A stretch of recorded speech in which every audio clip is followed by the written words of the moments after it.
by acceptance, we mean actively contacting psychological experiences, directly, fully, without needless defense, while behaving effectively.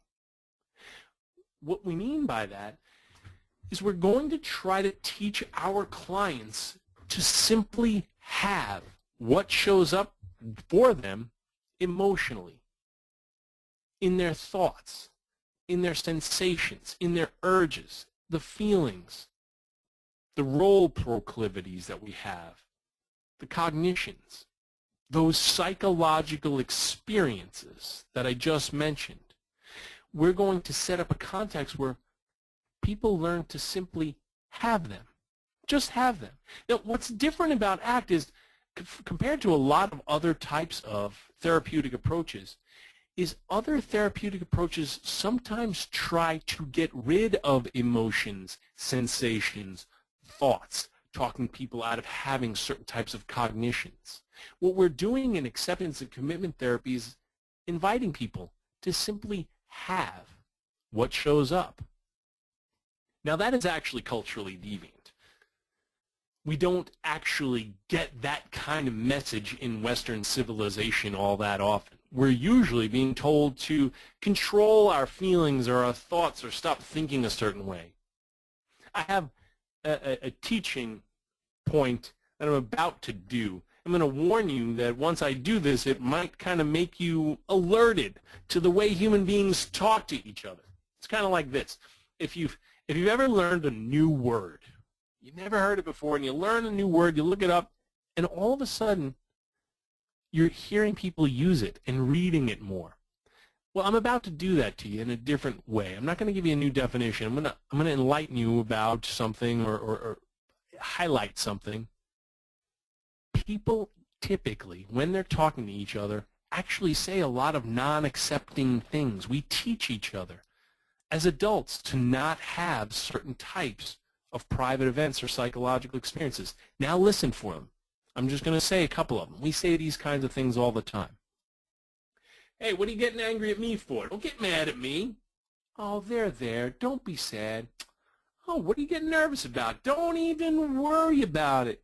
Ugh, why can't you just be happy? Can't you just be happy about this? Listen for that. In fact, I don't even have to ask you to listen for it.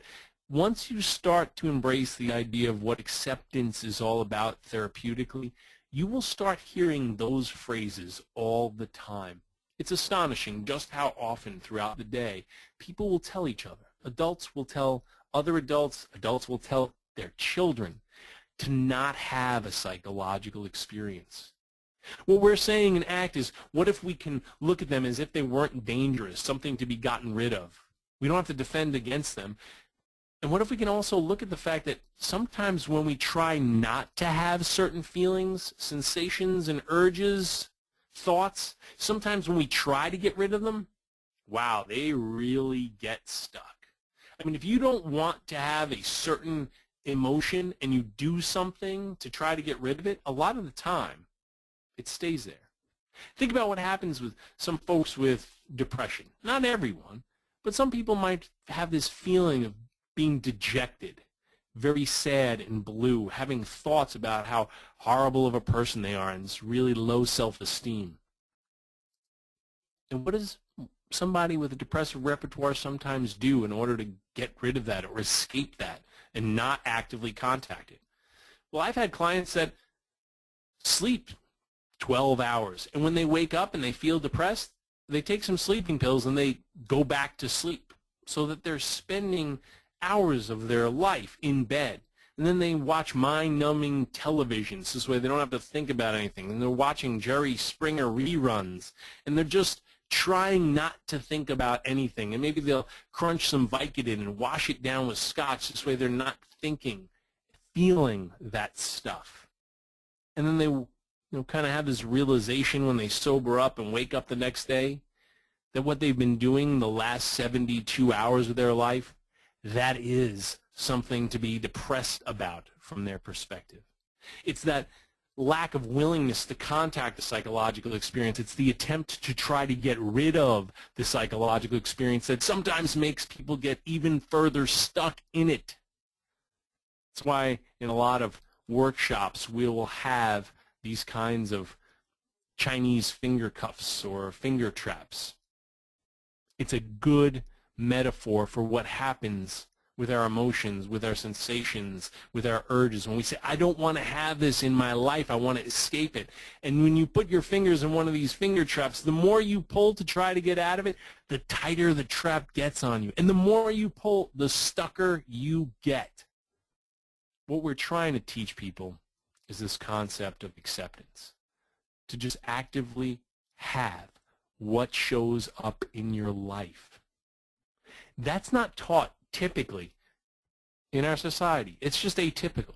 I mean, here's just kind of a walk through, the lifespan very briefly. I have in the past, in my life, I've walked up to women who are pregnant and I ask them, and I make sure that they're pregnant before I ask them, what do you want, a boy or a girl? And I'd say about 35% of the time, the mother-to-be says, I don't care if it's a boy or a girl, I just want it to be happy. I mean, the kid's not even born yet, and there's already some kind of social influence to have a certain type of emotion. Mom, don't you want the child to have the patchwork of human emotions, to know righteous anger about the injustices in this world? Don't you want them to be sad when the home team loses? And when that kid that we're talking about pops out, and it's 6 months old laying there in its bucket, its car seat, cooing and cawing, shaking its rattle and having a good time. And Uncle Frank walks by. He looks at the happy baby, and he says, wow, such a good baby. But if the baby was crying and Uncle Frank walks by, does he look down at the baby and say, such a good baby? Not reliably. That rarely happens. We say that babies are good when they're acting a certain way, but when they're showing some other emotions, we don't usually label that good. If you listen for it, you will notice that people try to get rid of or give rules about not having certain quote-unquote negative emotions. Why are they negative? Why aren't they just natural emotions?